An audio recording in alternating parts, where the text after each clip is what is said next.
All right. By a quick show of hands, has anyone read Jorge Luis Borges? Any short stories or Garden of Forking Paths? Okay. It, he's not your, on the typical required reading list, so that's why I normally ask. But my goal today is if you have read him, you'll want to go back and maybe reread Garden of Forking Paths. And if you haven't read him, you'll want to check out his short stories, which are great. You can find there's a compilation of his short collected fictions, originally obviously in Spanish, but great English translations. All right, so Lost in Translation, scientists and scholars explore the Garden of Forking Paths. So that's why I said this is a great match because it seems like a recurring theme today as we're talking about the humanities intersecting with the sciences. Mm-hmm. Okay. So when we say the Garden of Forking Paths, we've got to distinguish. There's actually two gardens. And the book, the story, it's not really a book, the story, the Garden of Forking Paths, if you read it, as you have, the first thing you'll notice is that it's not about gardens or forking paths.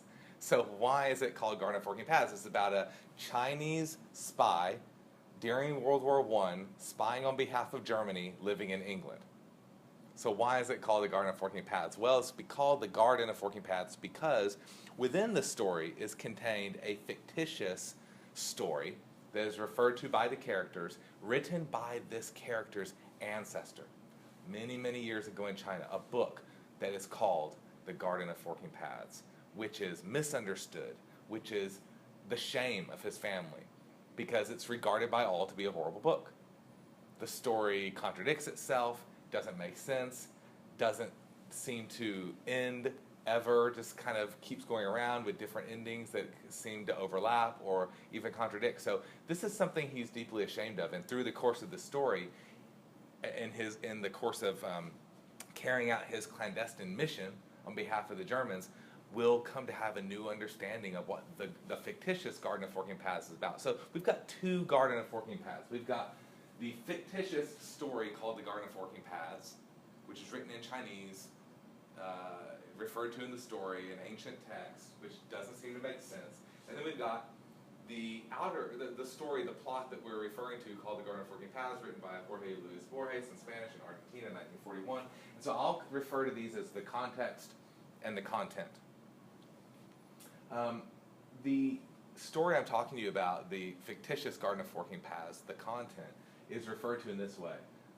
He being the author, believed in an infinite series of times, in a dizzyingly growing, ever-spreading network of diverging, converging, and parallel times. This web of time, the strands of which approach one another, bifurcate, intersect, or ignore each other through the centuries, embraces every possibility. What an incredible statement. And this is what I want to focus on here. Every possibility. Because when this story here gets in the hands of scientists, computer scientists and physicists, they find all kinds of possibilities. This is a depiction of I don't know what to call it other than a story, and I'll use my hands to make quotation marks, called Victory Garden, which is something computer scientists will read about in their textbooks. Victory Garden was created by a scholar named Philip Malthrop in the 90s. It's happening during the first Gulf War, and so there's a tie into war with Victory Garden. But the reason it's called Victory Garden is also a reference to the Garden of Forking Paths. In Victory Garden, and this was pre-internet, pre-everyone having the AOL CD in your mailbox, right? So this is actually on CD-ROM. If you can find it in the Rice Library, it'll be on CD-ROM. But basically what Victory Garden does is it's nonlinear storytelling. You can start the story at any point, and depending on the decisions you make, you can navigate the story in different ways. And the story, read by different people at different times, can become a totally different story, but it can make sense either way. So this is, of course, this is regarded as a philosophical foundation, if you will, for internet, and the way hyperlinks allow us to navigate information different ways.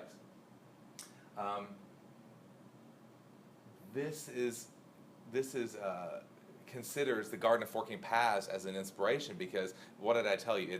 It's a story that's regarded as meaningless or doesn't make sense because it can be read different ways. It has different endings. It seems to contradict. In other words, what we're dealing with in the story, this fictitious Garden of Forking Paths, is a postmodern incarnation of nonlinear storytelling that doesn't make sense to the people in the story.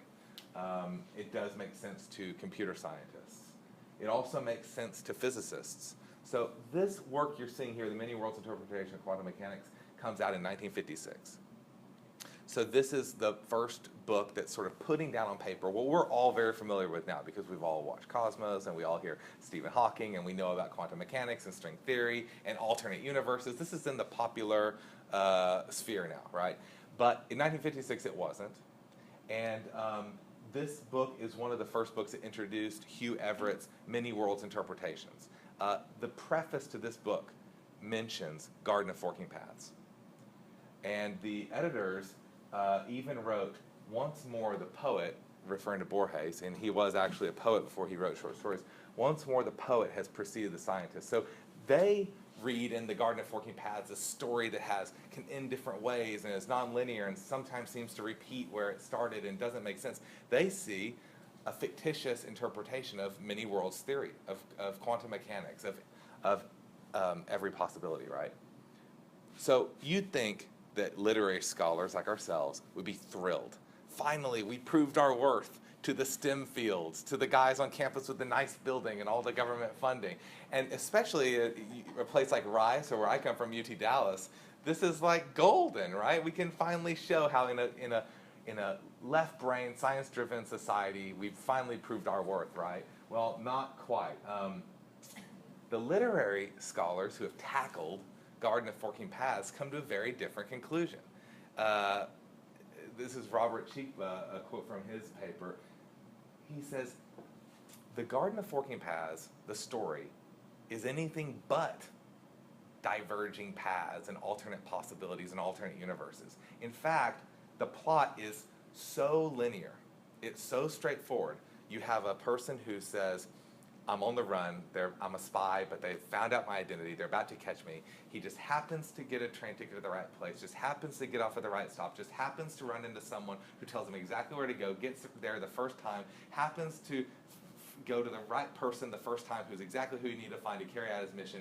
And in fact, we're told, because it's a frame story, it's a frame in a frame, we're told before the story even starts that he's already been caught and is awaiting death. So they say, this isn't not a story of divergence and alternate possibilities. This is an excruciatingly coincidental story. It's the very opposite. So they say, well, you know, the author, Jorge Luis Borges, must be telling us that this isn't true. So he's not predicting quantum mechanics or predicting hyperlinks. He's actually sabotaging those theories before they even come into being, right? He's saying that's not the way the universe is and drawing a contrast. I just wasn't satisfied with that answer. And I think on multiple levels. Number one, I really, as a literary scholar, I really, really want this to be what our counterparts in the sciences think it is. I don't want to let them down. But I also think that it's disingenuous of the characters in the story to not call BS on it themselves. If they are experiencing a story, if they're experiencing a plot that is, as Chikva called it, excruciatingly coincidental, why, when they are confronted with this alternate, this Garden of Forking Paths that is seemingly containing these alternate universes and all these possibilities, do they react the way they do, which is in amazement, okay? So I started looking at the metaphor of a Garden of Forking Paths, and what it's really talking about is a maze. And of course in English we have two different words for maze and labyrinth, but in Spanish it's just one word. So I started wondering, and by the way, there's two translations. I'm referring not to this translation, which is the one you'll find everywhere, because it does a really bad job of preserving the Spanish. But if you go back, we're using the Yates translation in case you want to follow up. But in the Spanish, it's all laberinto. In the English, sometimes it's translated as maze, sometimes it's translated as labyrinth. It's totally random, right? But what you've got to keep in mind is they really are, even though there's one word in Spanish, they really are two distinct concepts. A labyrinth comes first. Labyrinth goes back to ancient times, and you'll find labyrinths in churches. You'll find labyrinths as a form of meditation, right? This is a religious or a sacred type of experience. there's one way in and there's one way out, and they're the same door. So you go in and you come right back out, and it's all about finding something in the middle, maybe finding yourself. The maze is different. There's one way in and a different way out, and there's many wrong ways to go. So this isn't about finding yourself, this is about losing yourself. In fact, this is a religious experience, this is an entertaining experience. This developed in the Middle Ages, and I think it's probably a great place to get lost and go make out. Right? So that's what this is. This is the drive-in movie of the Middle Ages. So very, very different things. So you had to ask yourself, because in Spanish there's only one word, we don't know what Borges is referring to, a maze or labyrinth. We don't know if he's thinking of divergence as the content Garden of Forking Paths makes us think of, or convergence, which is what this so-called excruciatingly coincidental plot of the external Garden of Forking Paths makes us think of. So we're going to skip this slide. So we have to go into the language itself to see. And as you read this story, I'm going to not lie to you, it's a fun story to read, but it's also a difficult story to read. It's very choppy, because you have sentences like this. At the end of our anxieties, but this seemed, or should have seemed, very secondary to me, also the end of our lives. You get like 3 or 4 clauses nested inside of each other, and they're all suggesting totally opposite outcomes. The end of our anxieties is contrasted with, I'm going to die. And of course, you see very prominent use of the em dash, which is going to be important. We do not exist in the majority of these times. You exist, and not I. In others, I, and not you. In others, both of us. So here, he's using not an em dash, but a semicolon to break this sentence up, and each clause kind of becomes a different outcome. If you imagine going through a maze, we're having different routes, which may lead to false paths. Here's another example where he uses a parenthetical, a letter which I resolved to destroy immediately, and which I did not destroy. So now we have 2 alternate universes. In one, the letter exists, in one, the letter doesn't exist, and they're in the same sentence using punctuation. After more than 100 years, the details are irretrievable, but it is not hard to conjecture what happened. So here he's using a conjunction together with a semicolon to create these forking paths. The first path says, no one knows what happened. The second path says, it's pretty easy to figure it out. And then you have a sentence like this, just 3 words. This is from the last line of the book. He says, I have won out abominably. Like, think about that. How do you win and lose at the same time? So it's not surprising we had that telltale sign of Borges creating a bifurcation, the semicolon appearing right there. So, got to take a step back. What's going on? Why do we have these, on one hand we see, we hear them talking about this concept of divergence, of forking paths. The plot is showing us convergence, of things just working out in a really too coincidental manner. But then in the text, we can see signs of divergence actually built in through the grammar and the way these sentences are being built. So I traced it back to the very first bifurcation of the story, the very first decision the character has to make. There's a part of the story where he says, I've been caught. That's it. I'm a goner. But a couple of paragraphs later, he says, I figured out my plan. He says, I perfected my plan. So what happened in the course of it actually says it in this text that 10 minutes passed by. What happens in the course of 10 minutes that takes him from, I'm going to die, to, I've got this all figured out? Nothing. Nothing happens in these 2 paragraphs, except he empties his pockets and throws all the stuff on the bed. And all of a sudden he has this plan. So it just seemed to me that something was really missing. There's this contrast between these inconsequential objects. Check out the things that he tosses onto the bed. Keys, watch, handkerchief, revolver with 1 bullet, coins, pencil, notebook, telephone book. And then all of a sudden his plan's perfect. So I think, okay, maybe Borges is burying something. Maybe there's a hidden maze or a hidden labyrinth here, because these inconsequential objects are being treated in a very ritualistic way. And what you see here is a reference. Some of you who are familiar with Taoist cosmology or Chinese history will notice these as artifacts from the I Ching, which is a way to tell fortunes, right? And ancient Chinese rulers would use the I Ching to navigate decisions. What should I do? Should I attack or should I not attack? You would toss these coins, much like these characters. This character has pulled these coins out of his pocket and tossed them on the bed, and you will use the numerical result of the coin toss to construct a 6-line hexagram, right? Each coin toss is giving you a number, which is either going to give you a broken line or an unbroken line. And then you'll use this hexagram to look up the appropriate chapter in the book, which will tell you what you should do. Much like our character turns to that phone book and looks through it, finds a name, and says, my plan has been perfected. The character you see there is monk. It means youthful folly. So the way this might work is you'd say, I'm in Houston, it's Saturday night, the conference is over, what do I do?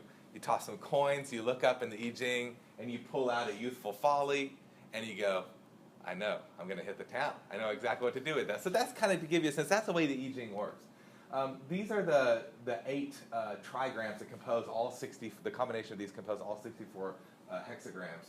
And what do you notice? Heaven, wind, water, mountain, earth, thunder, fire, lake. These start to appear throughout the story after this decision point, right? We see mountain, rice fields, which is, I took as a way of referring to marsh. Water, octagonal kiosk.